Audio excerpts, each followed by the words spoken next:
The national capital. Arunima, I believe you have the Junior Minister for Home Affairs with you. Yes, we have.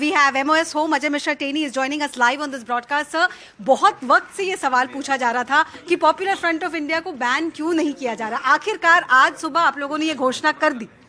आज आपकी इच्छा पूरी हो गई और आपने जैसे कहा तो निश्चित रूप से लंबे समय से जांच चल रही थी और जांच चलने के बाद जो परिणाम आए, ये सरकार एक ऐसी सरकार है जो पूर्वाग्रह से ग्रस्त नहीं है।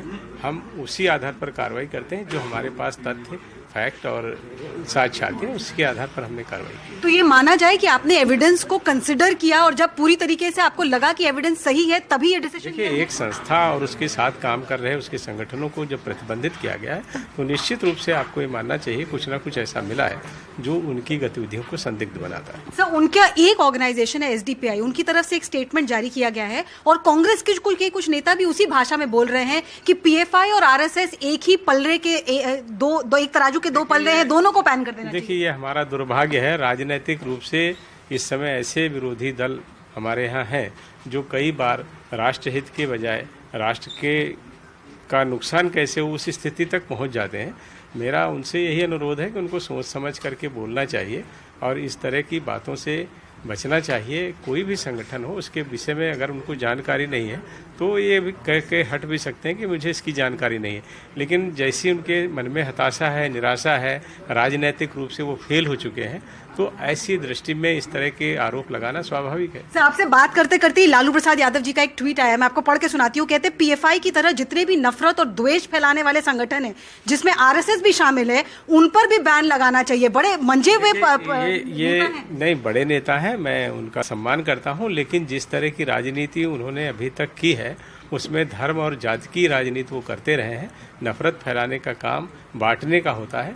भारतीय जनता पार्टी की सरकार, हमारे नेता, हमारे प्रधानमंत्री, गृह मंत्री कभी भी इस तरह की बातें नहीं करते। हम पूरे देश के लिए काम करते हैं और बिना किसी आपसी भेदभाव के करते हैं। मेरे आखिरी दो सवाल है सर। एक तो वो ये भी आरोप आप पे लगा रहे हैं कि गुजरात में चुनाव आ रहे हैं और इस वजह से ये चुनावी डिसीजन है। चुनाव भारत में हमेशा होते हैं। अभी ये चुनाव खत्म हुए हैं, फिर दूसरे चुनाव हैं। गुजरात का चुनाव खत्म होगा, फिर दूसरे चुनाव होंगे।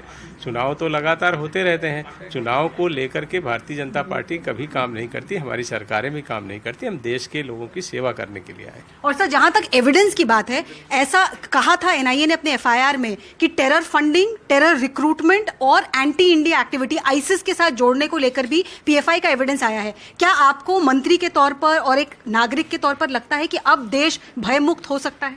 देश पूरी तरह से 2014 के बाद जो सरकार यहाँ काम कर रही है उसको मैं विश्वास दिलाता हूँ सरकार की तरफ से भी, और जैसा हमने परिणाम दिया है कि देश पूरी तरह से सुरक्षित है।